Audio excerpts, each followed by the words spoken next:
The presenting sponsor of Moon Tower Soccer is FVF Law.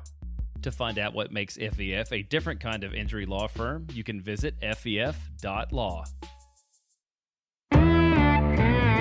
Hello friends, and thanks for listening to Moon Tower Soccer. This week we'll discuss the official signing of Mircea Uzuni, and then we're going to take a deep dive into the MLS roster rules and why you should care about them. And for that segment, we're going to be joined by friend of the show, Long Cow.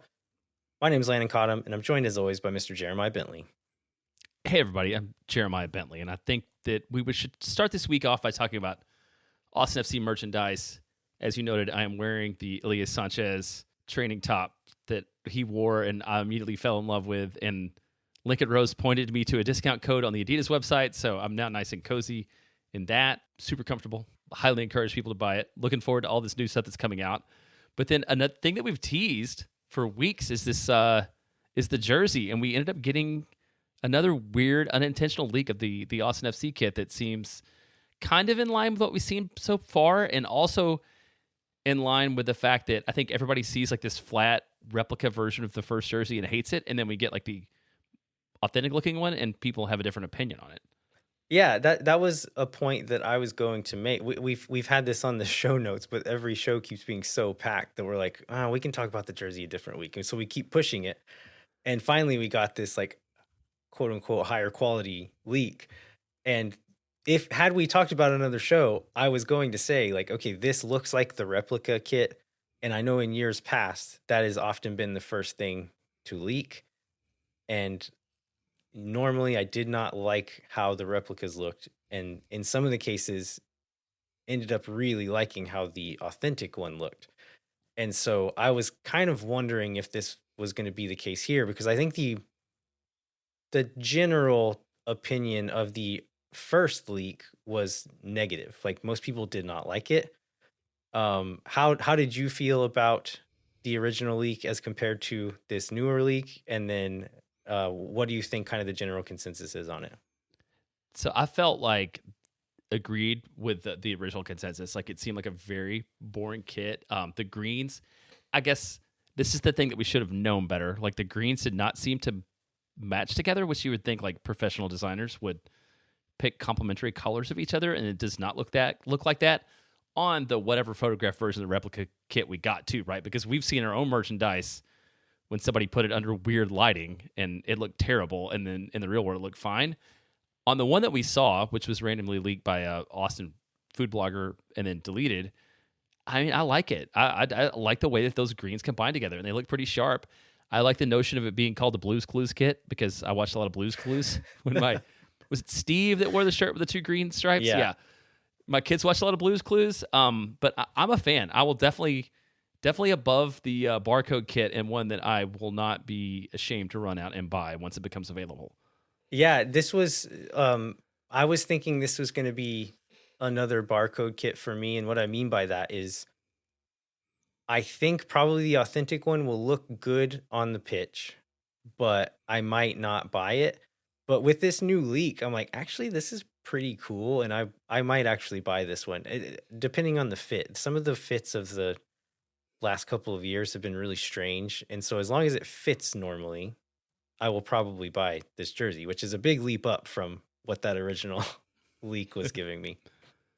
Yeah, and I think, so we've had this one as a blogger. What were the other ones we've had? We had, I think did last year show up in like FIFA, the video game before? Yeah.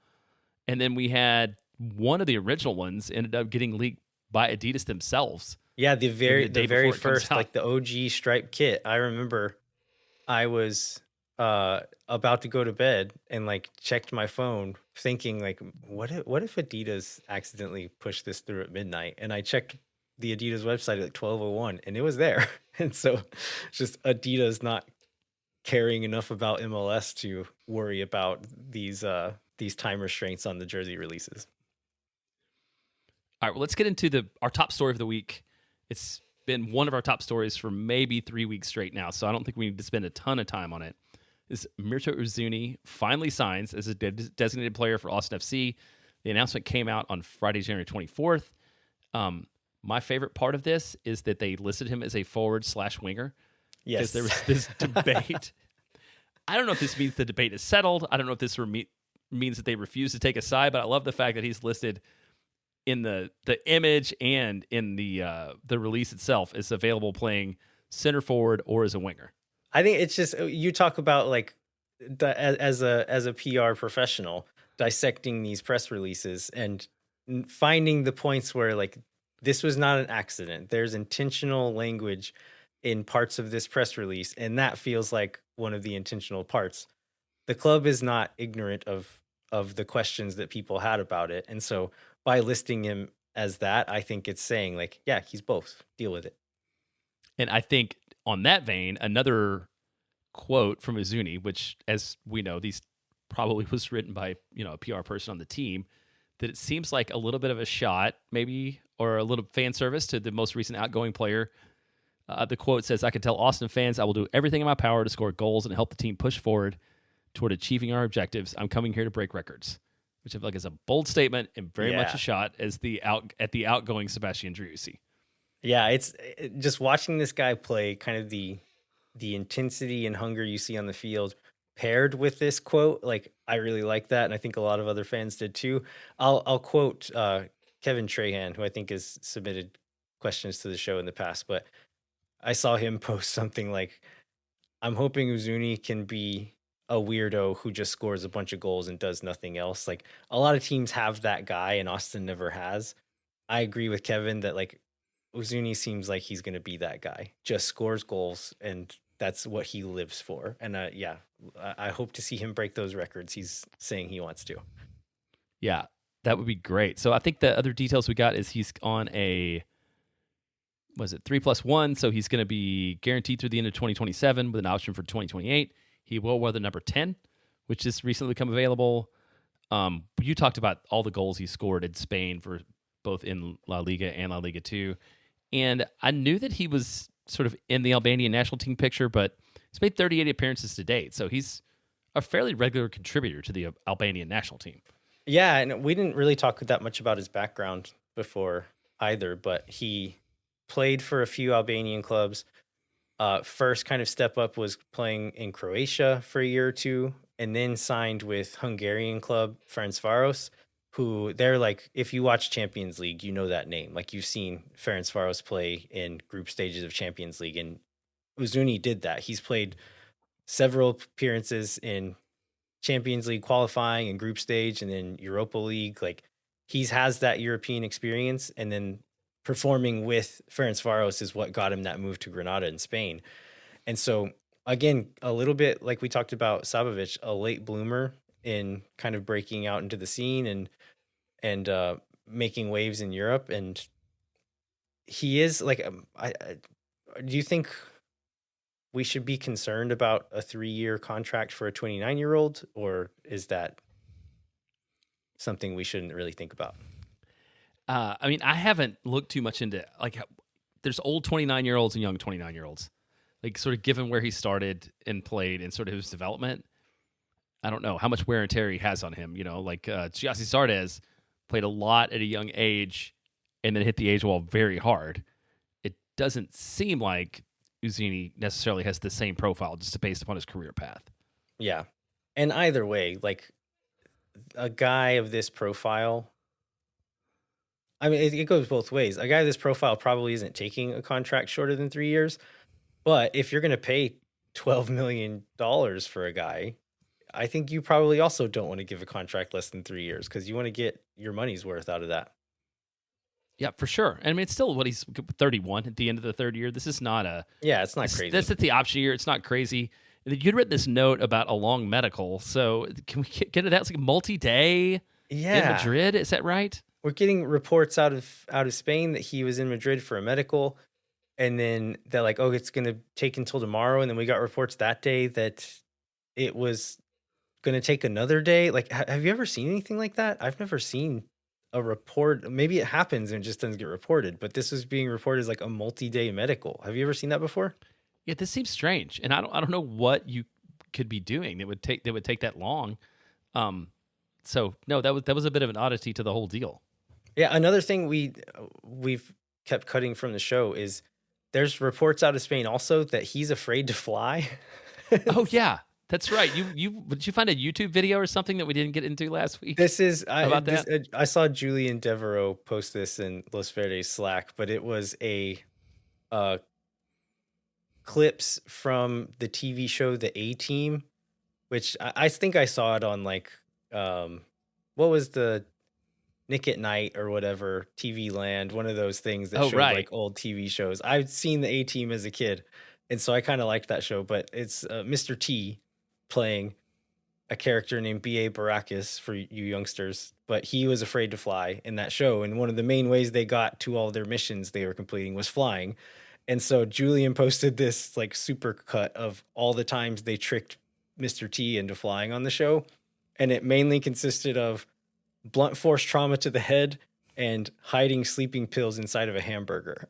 And so hopefully, I don't know if either of those things will lend themselves to a man performing in a soccer game. But I tried to do some research on this. Like, there's photos of him on an airplane with the Granada team. Maybe he doesn't like it, but he's done it. And like playing find a Champions way. League, playing in Spain, like, yeah, they'll take trains and buses sometimes, but they had to have flown sometimes as well. So maybe he doesn't like it, but he's done it. He's flown. So I don't think this is a thing we should be all that concerned about. He'll find his way around it. Okay.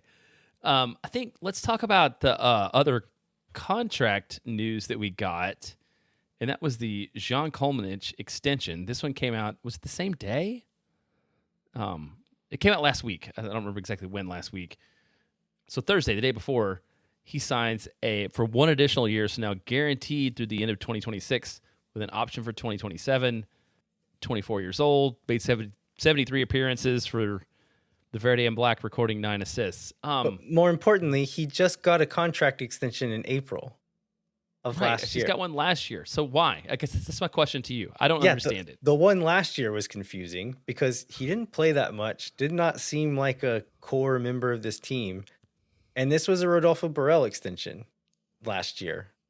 And so, like, okay, I was confused about that one.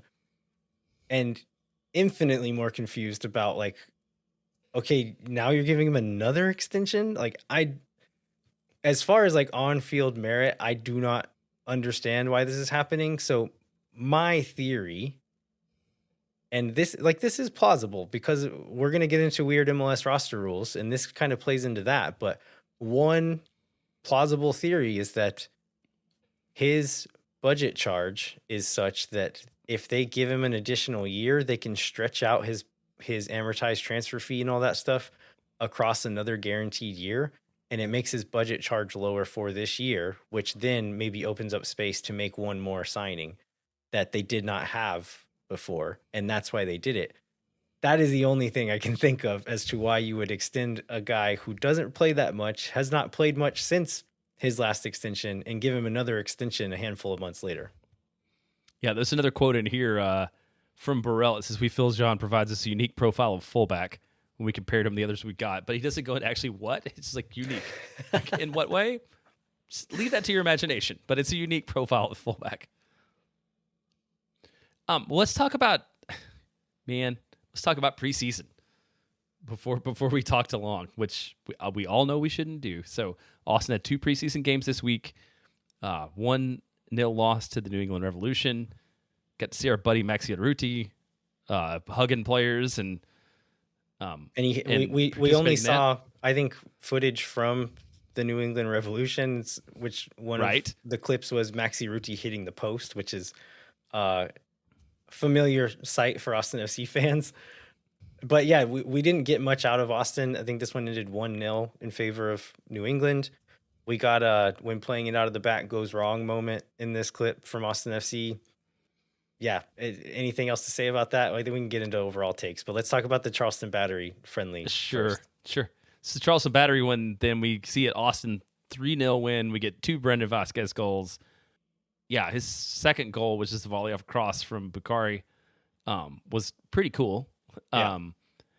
And it was also when we got we got the video, but maybe just because like Austin did well, the team decided to put the video together right. They probably shot just as much video in the Revs match, and then because the outcome decided to sort of can that and not post it. Do we learn anything from these 2 matches? Yeah, I think So the playing it out of the back moment that ended up in an almost goal for New England. I've seen some people maybe being concerned that that's going to be a thing that Nico Estevez is as dogmatic about as Josh Wolf was at times during his tenure. I don't think that's going to be the case. He will try to play out of the back, but I don't think he's going to do it to the extent in meaningful games that puts Austin FC in more danger than it's worth.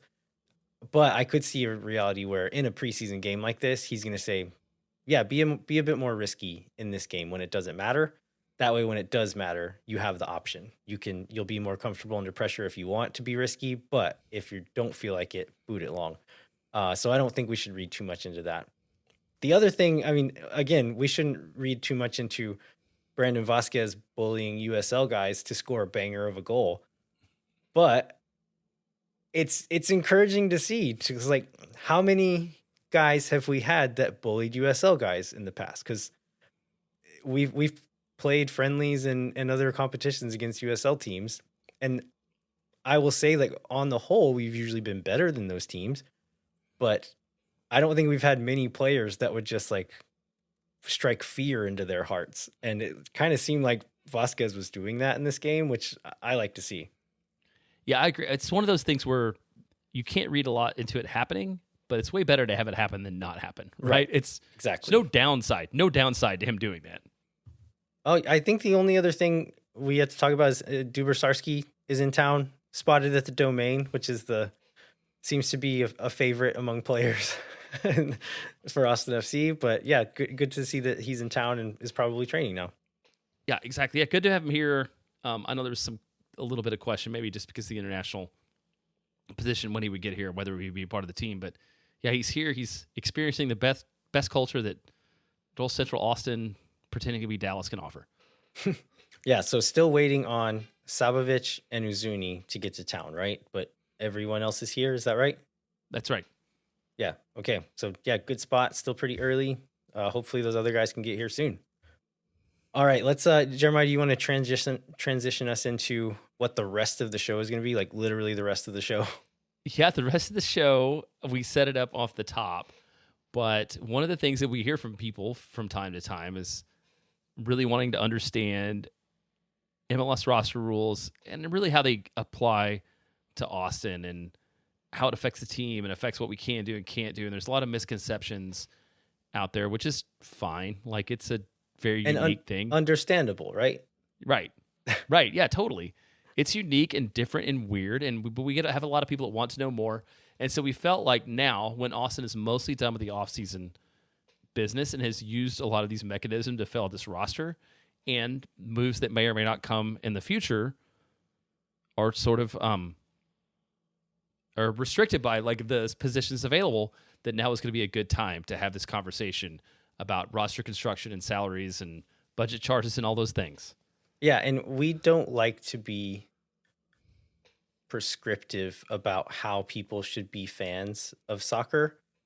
If you don't care about the roster rules and actively don't want to know about any of this, I don't know how many Moon Tower Soccer listeners that applies to, but if you are one of them, you have complete permission to turn the show off right now and don't listen to any of this. But if you're interested, you want to learn more about the weird intricacies of Major League Soccer, the rest of the show is for you. So if you are an active sicko or a wannabe sicko of someone who follows this league and wants to try to understand it, that's what we're going to try to do for the rest of this show.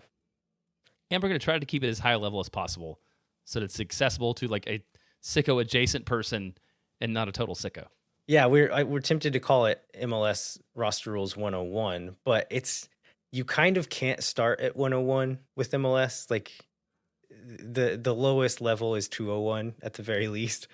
And so it's hard, but bear with us. We try to break it down into bite-sized pieces and contextualize it enough that it starts to make sense.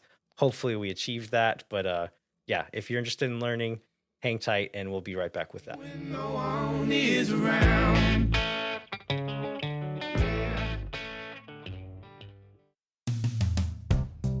Moon Tower Soccer is brought to you by our friends at FEF Law, the official injury lawyers of Austin FC. FEF is a different kind of personal injury law firm. dedicated to community, transparency, and client education. And they have their own podcast called Summary Judgment. You can check it out wherever you get your podcasts. You can go to FEF.law to find out what makes FEF a different kind of injury law firm and why understanding your legal options can dramatically change the outcome of a case. Once again, that's FEF.law. Amplify Credit Union is a member-owned financial cooperative that served the needs of Central Texans for over 5 decades. As a credit union, Amplify has no shareholders or parent companies. That means more of your money stays in the community. Amplify has been the home of fee-free banking since 2022. Their free checking accounts come with 0 overdraft fees or minimum balance. That means Amplify's fee-free checking accounts help you get more mileage from your everyday spending. Amplify membership is open to any Texas resident. Learn to trust your bank again at Amplify Credit Union. To learn more and to register for free parking at the Amplify Esperanza branch on game day, go to www.goamplify.com/moontower-soccer.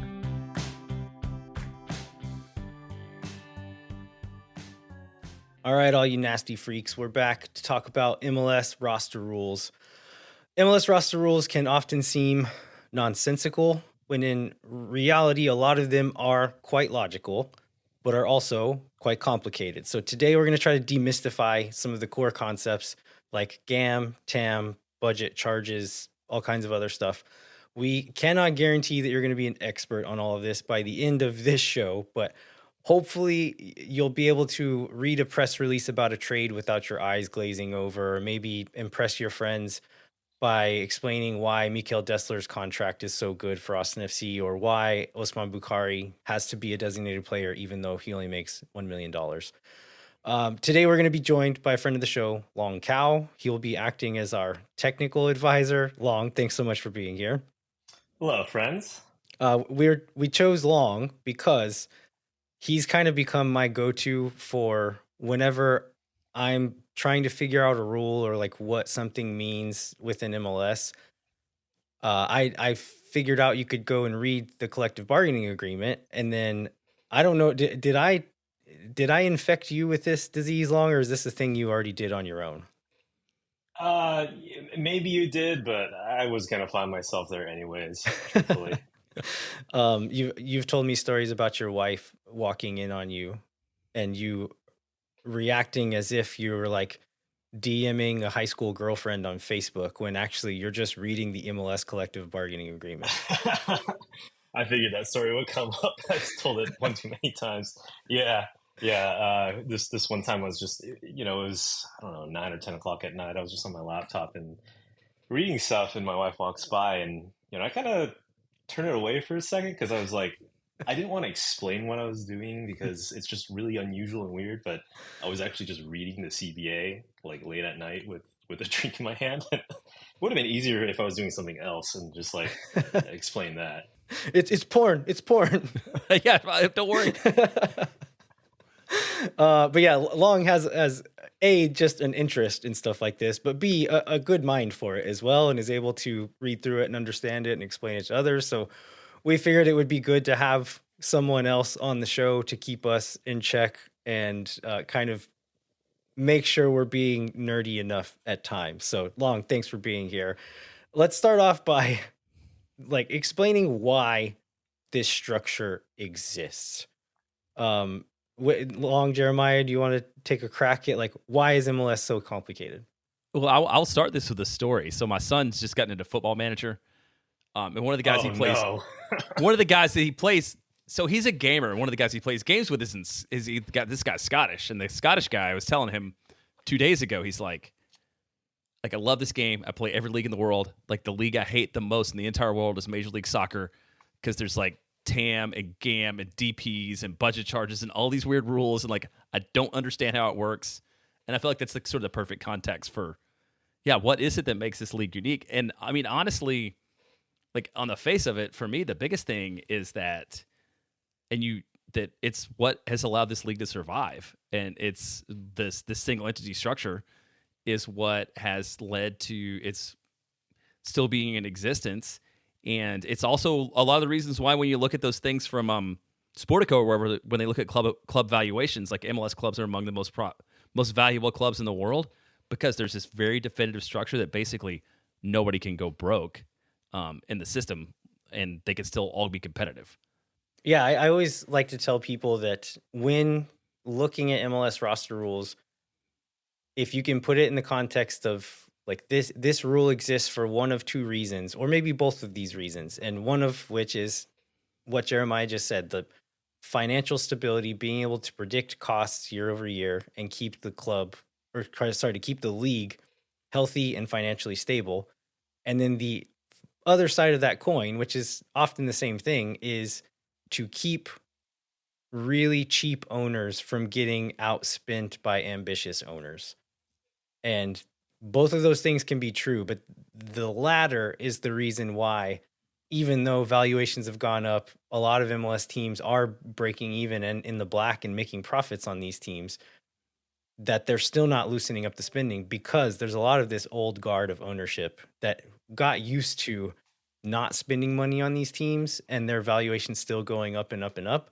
And some of the newer blood in ownership wants to spend money, but this old guard who still has a lot of control over the league is saying, yeah, I know you want to spend money, but I don't. And if you do, you're going to make me look bad.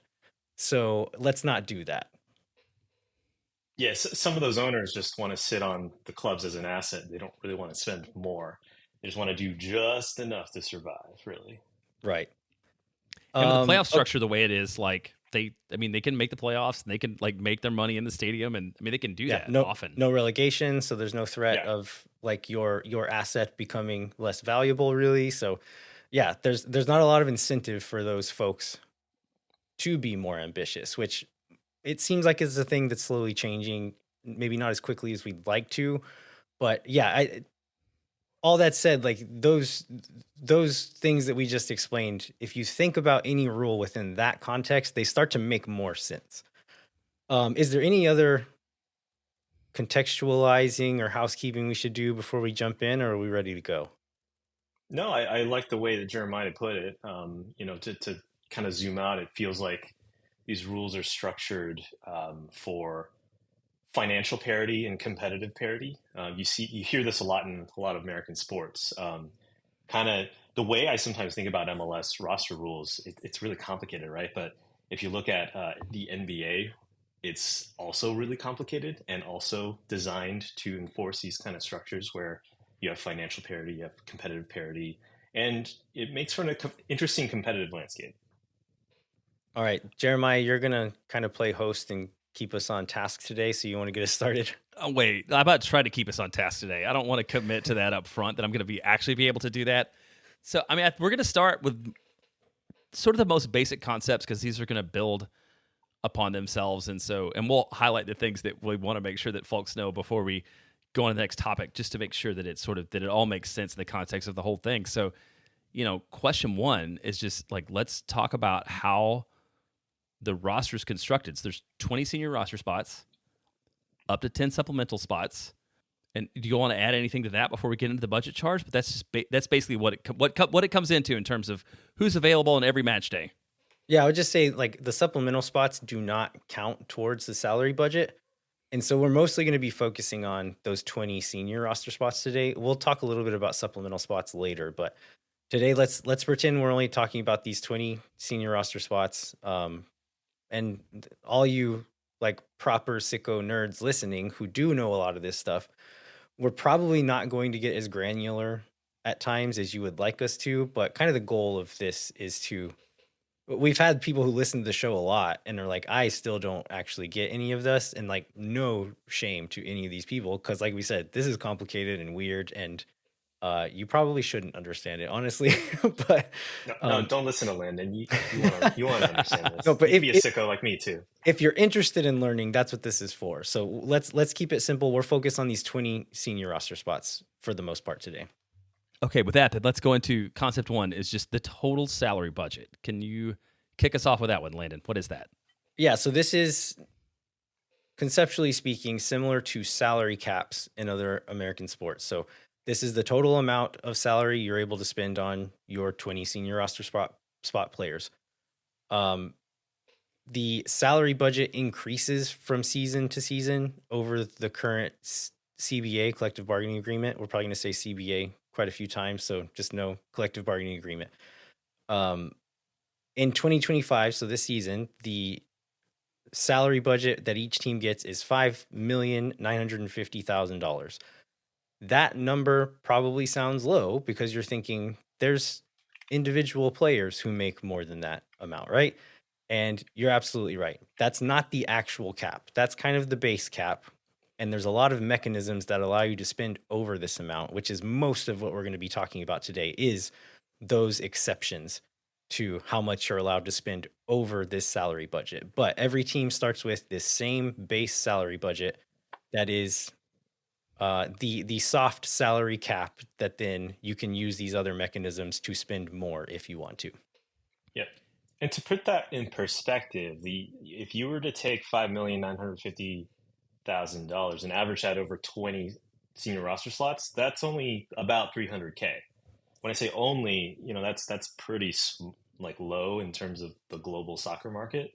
And so all these special roster designations and other things that we're going to be talking about help us go beyond that. So the next thing we're going to get into is there's like two key concepts here, which are almost the same wording wise, but mean very different things to people. So we have the concept of salary, which is what a person actually makes. And then you have the salary budget charge. And the salary budget charge, if I'm getting this right so far, that's what is the $5,950,000 that's available to people. So which of you wants to like kick off the what is a budget charge? I can start, and then Long can correct me where I'm wrong. So if you're already zoning out, focus up here, because these two terms are going to be very important contextually as we get into other topics. So salary and budget charge. So salary is the actual amount of money that a player gets paid per season, their salary. Simple concept. The budget charge also includes it's their salary, but also includes transfer fees, bonuses, agent fees, any other acquisition costs. And all of that gets amortized across the length of the contract. And so you can think of it as like the total cost of ownership of a player. So that's still a little fuzzy. Let's do an example. We're going to say Austin FC is going to buy Jeremiah Bentley from Liverpool for a transfer fee of $300,000. Jeremiah's salary is going to be $500,000, and his contract is 3 years long. And so in order to calculate his budget charge, you've got the salary of $500K. That's the flat number. That is his salary. His budget charge, though, will need to take that transfer fee, which is $300K, divide that by the length of the contract, which is 3 years. And so that comes out to $100K per year of his contract. And then you add that to his salary and you get the budget charge of $600K. So you're just splitting up any cost of acquisition divided by the length of the contract and add that to the salary. That is the budget charge. That is what actually gets applied towards the salary budget. It's not just the salary. It's all of this that folds in. That is why transfer fees are so important, and why when you get a player on a free transfer in MLS, it can be a big deal because of this reason, because it can keep them in one roster designation as opposed to pushing them into one of these higher level, more valuable roster designations. Yeah, I think that if you're like, for me, who's mostly been experienced with originally like with the NFL, like this is very different from the way that a lot of American sports like calculate these things, right? Because a lot of National Football League contracts are very front loaded. A lot of times you're just recognizing like the acquisition or the bonus up front, right? And then it decreases over time, which is how they mess with the numbers in order to make the salary cap work. And I think this is another way where it's Major League Soccer is very democratic in this way, because like LAFC can't sign a bunch of front-loaded contracts and like manage salary a different way because everything counts the same over a period of time. Yeah, that's a good point. Again, let's take it back to how does this rule keep one owner from spending a lot more than another owner?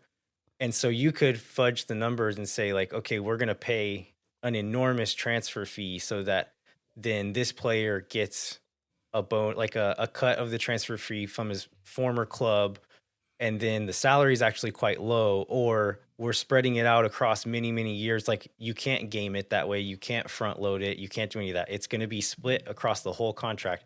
And that's how the league is making sure that people aren't gaming the system and paying players a bunch of money in a way that doesn't hit the salary cap the same way. Okay, so we talk about the budget charges. We kind of talk about the average. There is a maximum budget charge, and for 2025, this is $743,750. Oh, 744K rounded. Yeah, just in case you're doing math at home alone. And this also changes in each year of the CBA. So the next question is, if that's the max budget charge, how does somebody make $6.5 million like Sebastian Drusi last year? Yeah, so this is where designated players come in. So that is a special roster designation for a player whose budget charge is above the maximum budget charge. And so this rule came about because of David Beckham. I think 2007 was his first year in the league. Before then, it was the salary budget was the salary budget, and that was all you had. And so you really did have to pay each player. I think the max budget charge then was like 300K or something. And so they were paying a lot of these players almost nothing and had to fit 18 players within this very small salary budget. David Beckham comes along and is showing interest in joining the league, and the league says, we have to make up a new rule to get David Beckham here because we can't say no to him if he's interested in coming. We have to figure out a way to get him here. And MLS has done that several times and probably did it recently with Lionel Messi as well, like changing rules to make sure that they can bring in these guys who are going to push the league forward in a big way. And I don't think anybody's done that the same way that David Beckham did. Like that's the biggest move in league history, probably still. I'd say that to date is probably still more impactful than what Messi has been so far. But the way that it works is designated players, you more or less get 3. We'll get into ways that that can change later on. But up to 3 designated players, you can pay them whatever you want. You can pay whatever transfer fee you want. And if they are marked as a designated player, then all of the amortization of transfer fees, all of that doesn't matter. They are going to count towards the budget as the max budget charge and no more. The rest of that on top of that is discretionary to the owners, and they're spending that out of their pocket. All this other money is coming from the league, and the league allows you to use this league money to pay players up to a certain amount. Any of these transfer fees for the DPs, they come out of your own pocket. And so that's why some teams don't spend that much on DPs, sometimes don't use all of their DPs, and other teams are paying tons and tons of money for these guys. It's because on the roster, they're going to count towards X amount, which is the max budget charge. And then the owners, if they are ambitious, they can spend the rest of that money out of their pocket if they want to. All right. I think this is the first part. The question is going to have a soundboard associated with it. So Jackson, Landon, you want to cue up the next question? Yes. The favorite topic of Moon Tower Soccer, GAM. What is GAM? GAM stands for General Allocation Money. And so this is where some of the language in the rules it feels like it's written for these owners who are high-level businessmen who are used to finding tax loopholes and all these ways to get as rich as they were with, or get even richer than they were before by finding loopholes like this. And all these rules are written in a way that like those guys can read it or their lawyers can read it, but normal people can't really. So I had this written in a different way, and I stole some wording from Long, which thank you, Long. But if you think of GAM, General Allocation Money, as tradable cap space, I think it makes it much more simple. It can be used towards budget charges, just like the salary budget can, but you can also trade it to other teams for all kinds of assets, including players. And so each team is allocated an amount of GAM each year. That's why it's called allocation money. And they can use that however they want. Whereas salary budget can only be used towards the salary budget, like towards budget charges for players. So yeah, I think of it as tradable cap space. And I think that simplifies this concept a little bit. Long, do you want to add anything on top of that as far as GAM? What I would say is also that GAM is a limited resource, and so some teams need it way more than others because let's say they've spent a lot on salaries for the middle of their roster, where you have a lot of like high quality depth players. So those teams will want more GAM than others, and that's what starts to make a market. It's not that everyone gets GAM and just uses it. It's that some teams need it more than others, and so you have buyers and sellers. And also, there's also limited ways to generate GAM. It is given to you year over year by the league, but there's ways to create more. Maybe let's skip straight to that then. Long, tell us like how do teams get GAM? Yeah, so like we said before, every year the league gives teams an allocation of GAM. For 2025, that's $2,930,000 in GAM. That is a default amount that every team gets, but you can generate more through certain actions, certain market actions. You can trade for more GAM from other MLS clubs. You can trade assets like players, international slots, draft picks, and there are other more arcane trades that I've heard of. Apparently, a team has traded coaching staff and analysts before. I believe Colorado Rapids just did this a few weeks ago. I don't know the full details, but I think they traded assistant coaches for like draft picks or something like that. Yeah, and the draft picks have some qualification around it that could turn into GAM, and it was a very strange trade that was like really appealing to the sickos like me. You can also transfer players out to foreign leagues. Now, this is the one way where you can generate a lot of GAM. So each year, and the MLS just changed this in the last year, each year you can sell players abroad and claim up to $3 million in GAM for the season. And now $3 million is a lot, right? Because that's about how much you would get in 2025. And so let's say a team sells a player abroad every single season. Let's say you have a really good academy that's just churning out players that are like, European teams are, hey, these kids are talented. Let's go like buy from these teams. Every year you can generate $3 million in GAM just by selling, a handful of players, or even just one player. And that gives you an incredible amount of leverage.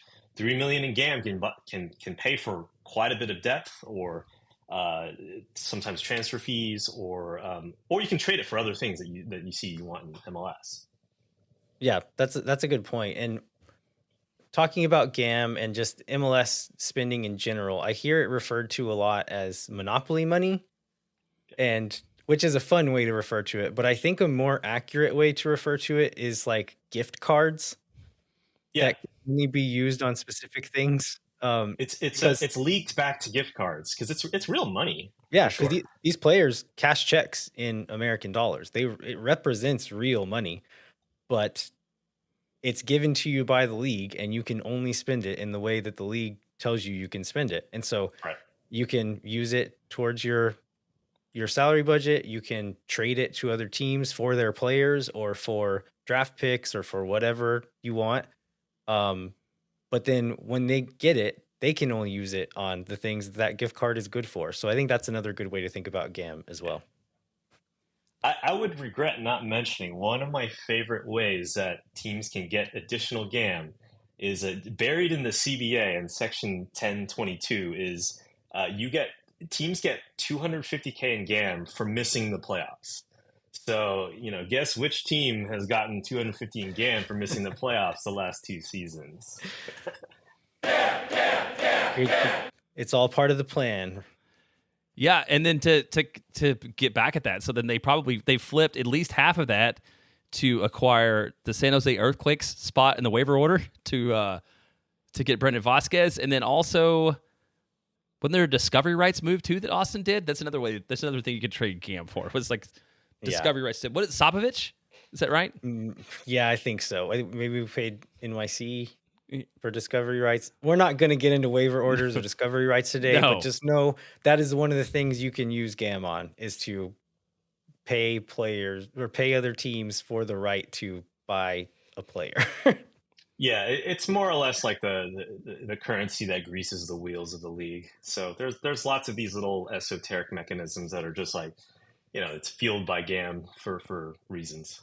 Yeah. So yeah, to clarify, reiterate, whatever, salary budget has to be used for player budget charges.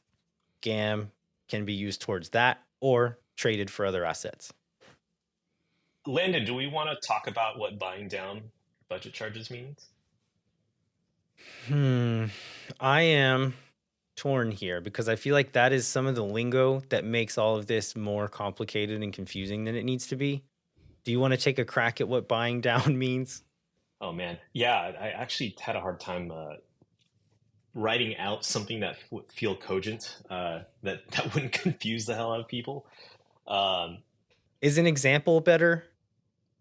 Because like it's Yeah, buying actually, down is example's great. essentially just Yeah. applying GAM to a specific purpose. And so let's say we're at we sign Jeremiah from Liverpool, and his budget charge puts us at $500,000 over our salary budget.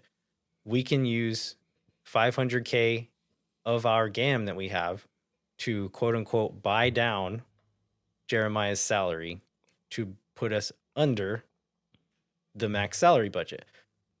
That's why I don't like the phrase buy down. I think it's more complicated than it needs to be. I like to think of it as like you're applying this GAM towards this purpose in order to get yourself in compliance with the salary budget. It's kind of like, in my mind, similar to like offsets. The concept of like carbon offsets. It's like you might be able to buy units of carbon to offset the carbon that you used. So in some case, let's say I'm paying Jeremiah $1 million, or like my budget charge is $1 million per year. That's out of compliance with the rules, but I can apply some GAM to buy that down to, let's say, 600K. I apply 400K of GAM to offset that down to 600K, and now I'm in the green again. I'm good. Yeah, that is the technical term and the way that the rules talk about it. But again, if you just want to simplify it and say like GAM can be used towards budget charges or it can be traded, that applies to what you're talking about, because like this, what is part of that budget charge is what you are quote unquote buying down. And so I don't understand why they have to complicate it so much by using the term buying down as opposed to just like applying. Yeah. I also use the term applying kind of interchangeably. It's a little funny. Maybe there should be a breakout like accounting session as well. I don't think I even want to go to that one. Yeah, okay, so GAM is shockingly applied generally across the roster for a lot of reasons, and it can be bought and sold in a lot of ways. The next thing we have to get to is TAM, which is target allocation money. Who wants to take a crack at why TAM exists when GAM seems to be a perfectly good way to use funds? Long, do you want to go for this one? Sure. So historically, TAM was introduced, I think, in the 2015. It was actually introduced for a specific purpose. It was to, it's a bit of a tautology to reuse the same word, but it's to target up like what I would call the upper middle range of the roster. Players who are paid more than the max budget charge, but less than a DP level. It was designed to increase that middle band, the upper middle band of rosters. And so TAM is allocation money, so it's given to clubs by MLS every year, but it is not tradable, and it is use it or lose it. And there are other usages for TAM that is slightly different from GAM. You can use TAM also to buy down the budget charge of a designated player who makes a certain amount of money. In 2025, that's 1.744 million. So that's why when we sometimes we use this term max TAM player interchangeably. You can do this in order to free up a DP slot instead of paying them the certain amount and using the DP slot. In some world, a high TAM or what we call high TAM or max TAM player can be seen almost as a fourth DP in some really well constructed rosters. But right now, Austin has potentially a position to do this. We don't know for sure yet because some of these numbers aren't public, and whatever we think we can do is an estimation. All we know is whatever the front office was willing to tell us or does, based off their activity. TAM is also something that goes down over time. Actually, according to the CBA, it was meant to be introduced to encourage teams to sign a player of a certain profile, and over time, GAM goes up to replace TAM. So they're essentially phasing out TAM, but they're not taking that money away. They're just increasing GAM over the years, and what that means is instead of having to spend it on this very specific profile player, it's going to turn into GAM over the years, and you can just kind of use it however you want. Right. And that's combined with the fact that the maximum salary budget is going up over time too. Right. And so you can kind of think of like the profile, like the higher profile players start to fit under that budget more and more as the maximums keep going up and as GAM keeps going up. And so TAM just naturally phases out in a way. Yeah, and we can get into some examples, but before TAM was introduced, rosters were starting to get really like the juxtaposition of DPs versus normal rostered guys was huge in a lot of cases, where you had David Beckham making 6.5 million, I think was his salary. The rest of his team was mostly making like Long said before, like 300K, and a lot of them were making much less than that, like 30K, 20K, something. I think there was like senior minimum was shockingly low at that point in time. But clubs were saying like, we would like to go after some higher profile guys that maybe aren't quite worth the DP thing, but we want to spend, we have the money, we have the interest from players to come to this league who fit into kind of this middle ground.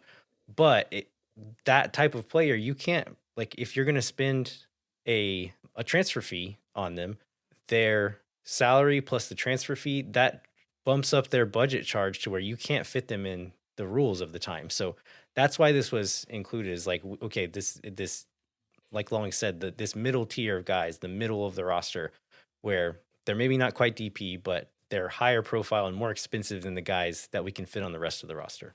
Do you want to give us some examples, Long, and maybe it will make a bit more sense as far as the numbers? Yeah. So I put two examples here that came to mind kind of immediately because of their the cost and their quality. So Matty Bogusz, from formerly of LAFC, who actually was just transferred to Cruz Azul in Mexico. He was reportedly cost a $1 million fee from Leeds United. Was paid $650K on a 4-year contract, and so I'm not going to do the math live, but like basically, it's his budget charge would work out to be $925K per season. Now that kind of squarely puts him into this like upper middle tier class of player who's got this quality, who's got this who carries this total cost of ownership, this budget charge that's higher than the maximum allowed. And so TAM is used in this case to adjust for that. And his quality was clear, right? He had a really great season last year, one that earned him a move abroad and probably a pay raise. Another one that I immediately thought of, like domestically as well, is Darlington Nagbe. Like, you say his name and you kind of immediately think of it like, yeah, that guy's like quality. He's like, someone you die to have in your midfield, clearly worth the money. But you kind of have this question of like, but is he like star quality? Is he a DP quality? Maybe not. And so his reported salary last year was 1.5 million. And that seems like well worth it for like the quality that he brings to the field, the leadership and what he does for the team. But he's not worth spending like a DP slot. Yeah, Jeremiah, I think we had a lot of confusion whenever Osman Bukhari's salary was reported as only being $1 million. So do you want to kind of go over why, even though he's only making $1 million, his salary is $1 million, why can't Osman Bukhari be a TAM player? Yes. Well, his came down to the acquisition cost, right? Because up until a month ago or less, he was the highest, the most Austin had paid to acquire a player, and that acquisition cost has to be parsed out over the course of the contract.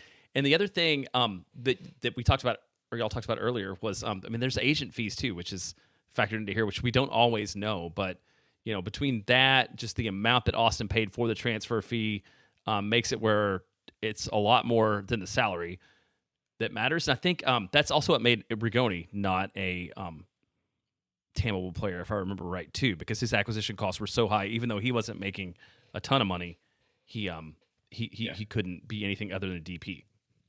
Yeah. Right. The interesting thing that can happen here is, let's say we love Bukhari. Let's say he does great.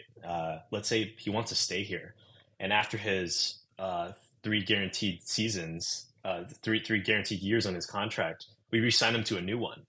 But it comes with like a modest pay rise. Let's say we pay him like 1.5 million a year, which is not a modest pay rise. It's actually 50% more than what he's making now. But it still makes him a tammable player, or one that you can buy down. By that point, by the time he's signing that second contract, the transfer fee for his initial signing is gone. It's accounted for, and so now he's on a salary that is like, you can buy that down, and you can basically free up the DP slot that way. Yeah, and at that point, been here. At that point, salary and budget charge are more or less the same number, right? Because that transfer fee is no longer counting on that second contract, right. And so that behooves someone like Roto to sign players who are on these quote reasonable salaries, because if they're hits but they want to stay, or they otherwise aren't seen as transfer fodder for other teams, then you can start to build quality over time because they're just here for a while, and you can get them on good second contracts. Okay, so we've got through the salary stuff. So this is just to go back to the thing that we were talking about at the front. So we've got salary, we've got budget charge, we've got max player budget charge. Then also, if you look at a roster, there's a senior roster has 20 players on it, but there are a lot of designations that go along with it. And so let's go ahead and take a break. And then after the break, we'll sort of get into some of those and what they mean and how they contribute to the flexibility of an overall roster.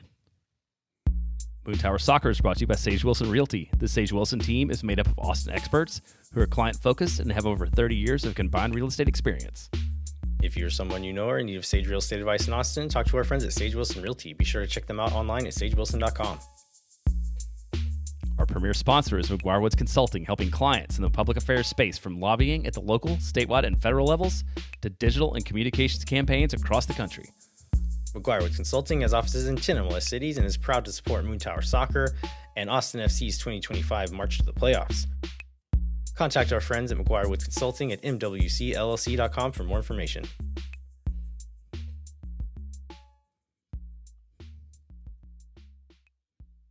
All right, we're back. So let's get into roster designations. And the ones that you hear about a lot, particularly because there are not as many available, and a lot because Austin seems to always be bumped up against the edge of it, are the international roster spots. So, Landon, how many international roster spots do teams have, and sort of how do they move around? Yeah, teams get 8 international roster spots per season. They can be traded, but in general, trades last for 1 season. And so Austin FC in the 2024 trade window traded an international roster spot they were not using to, I think, Atlanta. I don't think Atlanta ended up even using it. I think they just were getting it just in case for whatever reason. But at the end of the 2024 season, that came back to Austin. And so it's not like you're trading it away forever. You trade it for the season. But some teams kind of look at that differently and will use extras and buy up extras. Like Austin, as of time of recording in 2025, has 9 because we traded for an international roster spot to get an extra one. Some of the other teams, I think Colorado, Nashville, I think Seattle has done this, that they don't ever use them all. They kind of their bread and butter is kind of budget domestic players, they'll trade away these international roster spots in order to get more GAM. They'll trade them for GAM, and then you can use those to either trade for domestic players or pay slightly higher salaries to domestic players in exchange for not signing players from abroad. And so one thing to note here is that domestic, quote unquote, domestic in the league does not necessarily mean American. If you have a green card in the United States, you are counted as domestic for MLS. So if you look at Austin's roster, we've got a lot of players who are not American, but they've been here long enough and have jumped through the right hoops with the team and with whatever office decides that, and have gotten a green card. And so they no longer take up an international roster spot. So that's going to be a thing to look out for in any offseason, is like, okay, who's getting a green card that can free up this international roster spot? And then Austin FC can go after another international transfer. Yeah, and who was it? Houston? I think the only permanent trade of an international roster slots, I think Houston at some point in time traded to the Red Bulls. Maybe like 2009 or something? I think they've gotten it back since, but there are many, many years where Houston just started every season down an international roster spot. I love it. Well, the next one. This one's relatively new, so we'll go to long on this one. And this is the U22 initiative, which I don't think anybody's figured out yet. But like, get into what U22 players are. Yeah, so U22 players are kind of, as the label says, they have to be under 22 years of age, but their maximum cap hit, or the maximum budget charge that they can have, is $200K or less. If they're, I think they said if they're 20 or younger, it's $150K, and then if they're older than that, it's $200. They can also keep the U22 designation up until age 25, as long as they're on their first contract that they signed as a U22, if they are, let's say, an international player. It gets a little bit more complicated if they're also homegrown. I think maybe let's skip that. Yeah, we're going to skip that because that's getting a little too into the weeds. Although I think it is interesting because that might be the best way to use them. But there's also an additional limitation that they can't be paid. Their real salary cannot be paid more than the maximum salary. And so you have these limitations where their maximum salary is this amount, but their cap hit is $200K. And so it kind of behooves teams to find players who can fill this slot, because you can pay transfer fees for them and it doesn't really count against the cap because it's the salary cap, or the cap hit, is $200K. I think some examples here would be useful, and Austin FC has a very good example that makes this very easy to understand recently, which is Nico Dubersarsky was signed. He was 19 all last season, just turned 20. And so Austin FC signed him for a reported $3 million. If you take a $3 million transfer fee and amortize that across the contract, that boosts him up into like higher senior roster designations. But because he qualifies as a U22, his cap hit, like Long said, is only going to be $150K. His contract is so long that I think is it 5+1 or 4+1? 5+1. 5 years plus one option year. He'll be 25 by the end of this contract, but because we're signing him when he's 20, we can keep him in this U22 designation until that year. And I'm imagining his salary this first year is quite low, but will go up substantially, because if you're signing a contract that long, the player, in order to protect himself, is going to ask for salary bumps year by year.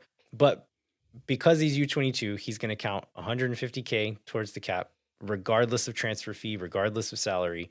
And this rule is to encourage teams to go take chances on young international players that the hope is you can then sell on these guys for huge profits.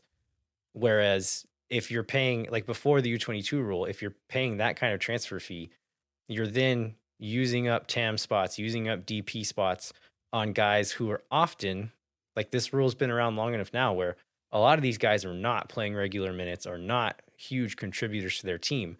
This rule makes it to where it's still worth teams taking chances on these guys, because the league is making it to where they don't count that much against the salary budget, but you can still spend that money and bring them in and hopefully sell them on for big fees later on.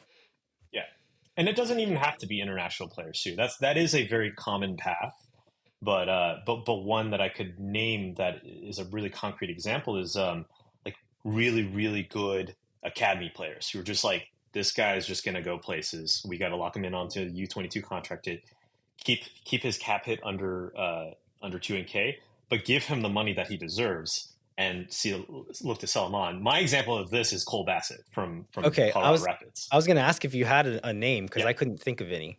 Yeah, when I say that name, you can immediately think, oh yeah, that dude's good and that dude's worth the money. And so he's like the really great example of this homegrown to U22 pathway that I'm starting to like a lot more.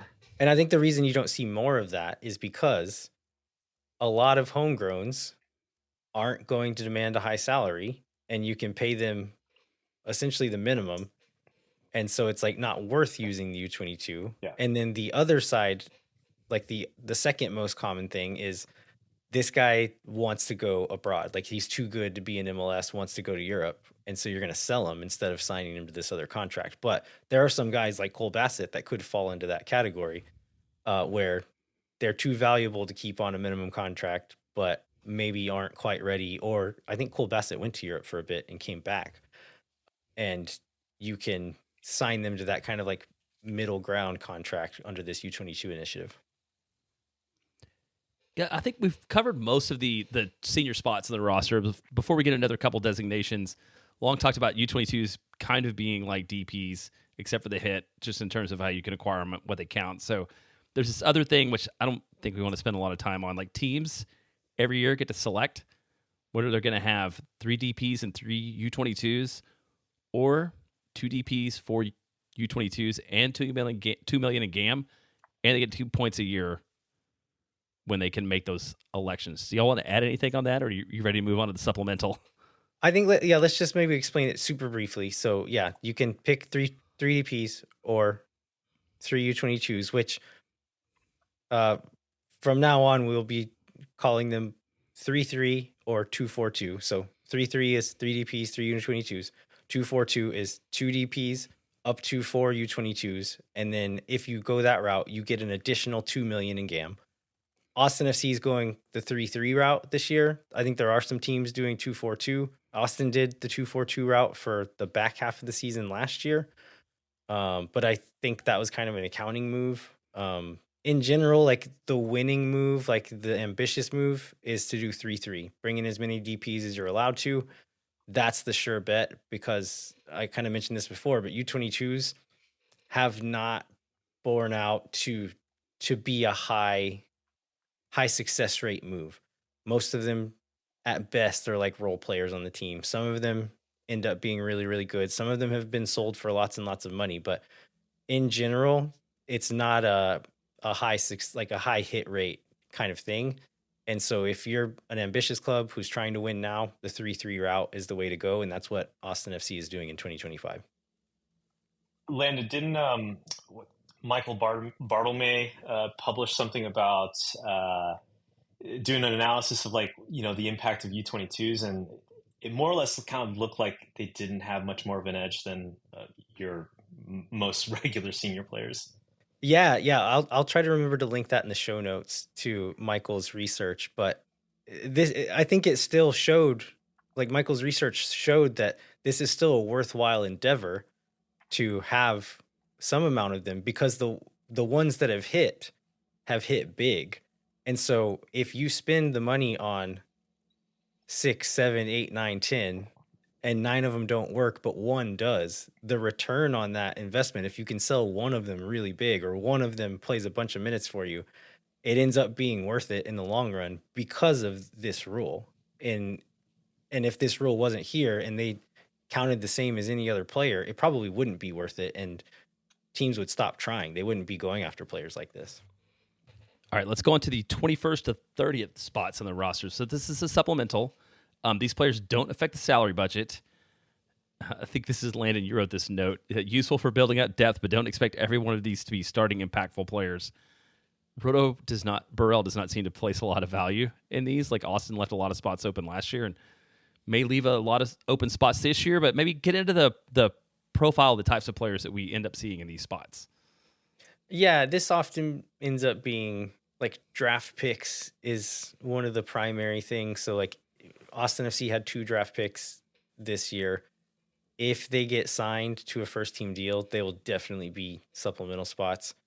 And they don't count towards the salary budget. And because of that, there are rules as to how much you can get paid, which is low. Just think of like the lowest amount you're allowed to pay an MLS player. Those are the rules for who can be on the supplemental roster. That also counts Generation Adidas players, which are the most promising college players in each draft. Danny Pereira is an example of that. I believe Kip Keller was a Generation Adidas player as well. So we are able to pay them more, but still put them on the supplemental roster. Homegrown too. Yeah. Oh yeah, CJ Fodry, that's right. Homegrowns go on the supplemental roster as long as their salary isn't too high. But it's going to be your mostly younger budget players, your fringe players. Oftentimes in modern MLS, guys who are probably spending a lot of time with the MLS Next Pro team. And so if Austin does sign some guys to these spots, most of them will probably be spending a lot of their time with Austin FC too. Well, that's the second time we talked about homegrowns. Like, Long, do you want to talk about what a homegrown is? So homegrowns are players that are signed directly from the club's academy. We have a number of these on, our roster, but probably the most prominent one that we can think of is Owen Wolf, who, when did he sign? When he was like 15, maybe? I think he was 16 when he 16? Signed. Yeah, and so he probably spent, I think, homegrown, in order to qualify as one, you had to have been trained at the club's academy for a year. And then when you sign the first team contract, then you gain that homegrown status. And so they get preferential treatment in a way through the roster rules, where they can be paid a little bit more than the minimums that are or the maximums that are published for supplemental players. But also, they carry this kind of cash it with them that kind of, they're like, yes, they're from your club's academy, and they're your club's kids. But they're all like, some of the really best ones are seen as transfer fodder. They will be transferred away for profit and GAM. Or they graduate towards like the U22 path, like I mentioned before with Cole Bassett.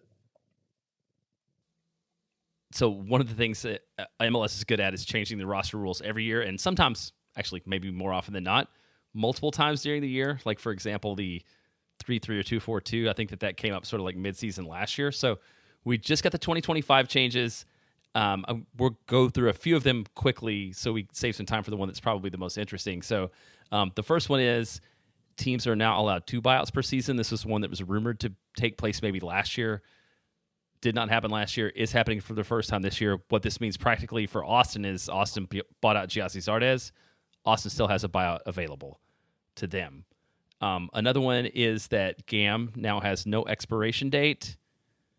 What does that mean, guys? Which one of you wants to? I think it used to last 3 years, and then they would start like cutting it in half for every year you didn't use it. Now it doesn't, and you can just hold on to it and save it from year to year and move it around from year to year if you want to. I mean, is that right, Long? Is that how you understand it? Yeah. You can acquire it and it just never expires. People that I was talking to kind of speculated that it kind of enables tanking as a valid form of team building or roster building, where you can tank for a few seasons, acquire a massive amount of GAM, and then go spend it all at once and just build a monster. And then the next one we have is, I didn't even know this existed, which is why I think when I read it, I like tagged you and Slack Long immediately. This idea of an off-roster homegrown. Yeah, this one is interesting because if you there's no limit to the amount of homegrowns you can have. And if you look at like FC Dallas, I think is the biggest one. They'll have like 10 homegrowns at a time, but if they were all on the roster, that would take up every supplemental roster spot. And so you can have guys who are off your roster, like don't count towards that, but that means you can't play them in games, or that's what it meant before. This rule change makes it to where an off roster homegrown. So let's give an example. Irvin Torres is currently not on a first team contract. Let's say Austin FC gives him a homegrown contract, but they keep him off roster, meaning, and in the old rules, he would not be allowed to appear on the first team. The new rules say that someone in that position can appear in up to 6 MLS league matches and then unlimited first team appearances in cup competitions. And so it's just a way to kind of be a bit more flexible with players you can bring up for guys who are probably playing for your second team. And it makes it more easy to bring those guys up for US Open Cup, or if somebody's injured and you need to bring some guys up, instead of having to, like, there's several examples over the last couple of years where clubs just get super, like, their hands really tied in moments where there's a lot of injuries and they don't want to sign someone and tie themselves up for a whole year with a contract. This makes it easier to just bring someone up from the second team for a game or two until someone's fit and then push them back down without wasting roster spots or allocation money or whatever else towards that player. I think one more that we should cover before we talk about the cash buyout rule is the outgoing DP loans. This is a change that would have made a difference in the past for at least a couple teams. So what's the rule on this one now? Yeah, so we talked to a couple of shows back about how, so if you sell a DP, you have to recoup all costs spent on them in order to convert any of that outgoing transfer fee into GAM. Loans were similar as far as, like, if you put a DP out on loan, if you are not covering all costs back on that loan, not that player can go play for another team. That team can pay part of their salary, but they still count as a DP on your team. And Miami was in this situation with Rodolfo Pizarro. I think he was a DP for them for a whole year, if not longer than that, when he was not playing for them. He was playing for a club in Mexico. And so that changed now. As long as the club that he went to is covering all of the salary, you can take them off of the DP spot and replace them as a DP. All right, let's move on to the internal cash trade rules, which I think is the most interesting part of these. Yeah, this one's the actual interesting one. So I'll start just like generally what is it, and then y'all can dig into the context of it. So, it as named, as Long talked about trying to avoid earlier, you can use actual real human dollars to trade for players in the MLS. You can bring in 2 players in and 2 players out per season this way. So, let's talk about how it's different from other trades. Yeah, so it's different because you can use cash to trade for players. And, maybe the easiest way to differentiate this is what trades are actually usually made of, which is assets like players, GAM, draft picks, or international slots. I think, we mentioned before there are other ways other things you can trade, but those are the most common ones. In this case, like, let's say you have a rich club who's just, you've got owners who just want to spend everything they can. They can use cash to go and acquire a player in a trade. And I'm using the terminology precisely because trades are different from transfers. This is perhaps like something important to point out, which is trades are within the league. Players actually have contracts with the league itself as a single entity, right? And so when trades happen, players don't have consent. Like, they don't need to consent to that unless, maybe they have some no trade clause in their contract, which I don't know if it's all that common in MLS, but you can kind of just think of it as if players get traded, they have to go. With transfers, players have to agree, like all parties have to agree to this in order for it to happen. And I think it's useful to re-clarify the difference in cash and what normally happens. Normally, a trade in MLS is with GAM, and that is not cash. Again, this is gift cards. This is like league allocated gift cards that you're trading. And this is where the cash means this is not league money. This is owner money that they're pulling out of their own pocket and more or less buying a player from another team. Whereas before, that was not allowed. You could not do that. If a player was in MLS, you could only trade league allocated assets, players or allocation money, and cash trade. Like you could not pay cash for a player that's already in MLS. Right.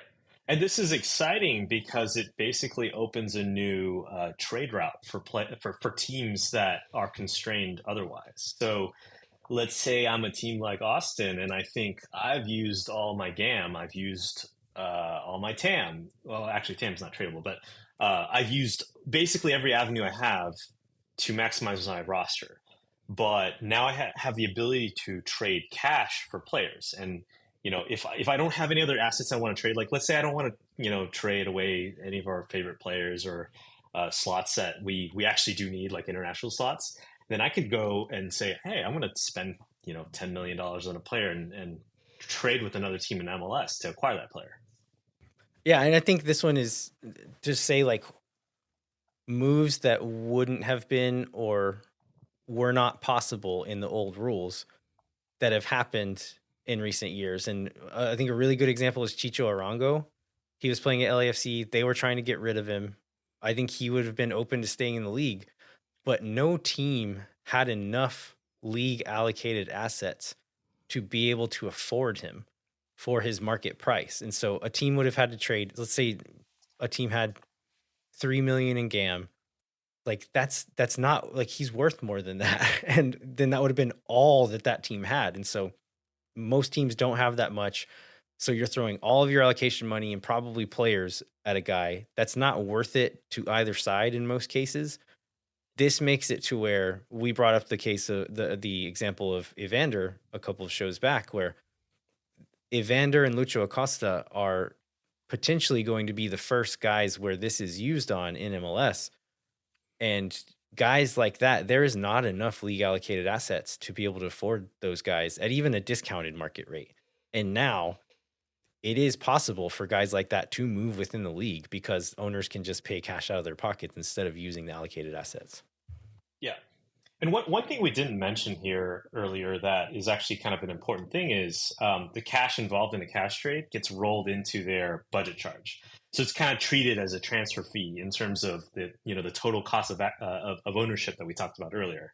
And so that kind of forces cash trades upwards into like the higher end market, right? So you can kind of think of special roster designations like U22s or DPs. Those become prime targets for cash trades, as far as like my speculation goes, and other people I've talked to on the internet. Yeah, and that's a good point. And then to go back to the example of Evander, Chicho Arango, it makes it easier to keep guys like that in the league. Whereas Chicho Arango, they wanted to get rid of him. He seemed like he wanted to leave LA. It was impossible to move him in the league, so they sold him to Mexico. He played in Mexico for a year. And then Real Salt Lake bought him a year later as an international transfer and made him a DP. This makes it to where if a DP is disgruntled, there's players that want to move or a player that a team wants to move, you can keep them in the league, this is a good thing. Like this MLS, if they have talented players who want to be here, we should make it easier for them to stay in the league. And this helps towards that. Yeah, the introduction of this rule is kind of like that. The phenomenon that we see is like, well, why do these rules exist? Like, this seems so silly and dumb, but it's like, it's to incentivize certain outcomes, which is to keep good players in this league. All right. Did we do it, guys? Is that everything? I mean, I think it's everything. We talked about 101. We talked about maybe it's a 201. I feel like for this version of what we're going to talk about, like I think we've hit them all. And if you're interested in more, find everybody online. Long would probably be delighted to go into detail with you as long as his wife's not around to like judge him about it. But yeah, this is great. Yeah, thanks for coming on and sharing with us. All right, before we wrap up, we'd encourage you to rate, review, and subscribe wherever you get your podcasts. Come find us online, sign up for the Patreon. Long, is there anything you want to promote? No, I try to keep a low profile. You can probably find me on the Los Verdes Slack or on Blue Sky. I actually don't even remember what my Blue Sky handle is. It's OACGNOL at Blue Sky Social. standard kind of stuff. If you want to chat, if you're a sicko like me. Yeah, Long is super smart about this stuff. We appreciate him coming on. But I think that's everything. I think, Jeremiah, am I allowed to say who we're going to have on the show next week? You can. I mean, he said yes today in a text. We're going to be joined by Adrian Healy next week to get his perspective on Austin FC's offseason, and then kind of chat about the season to come. And then we'll also cover any other Austin FC news that breaks. So until then, I'm Landon Cottam. I'm Jeremiah Bentley. And I'm Long Cal. We'll catch you next time. When no one is around.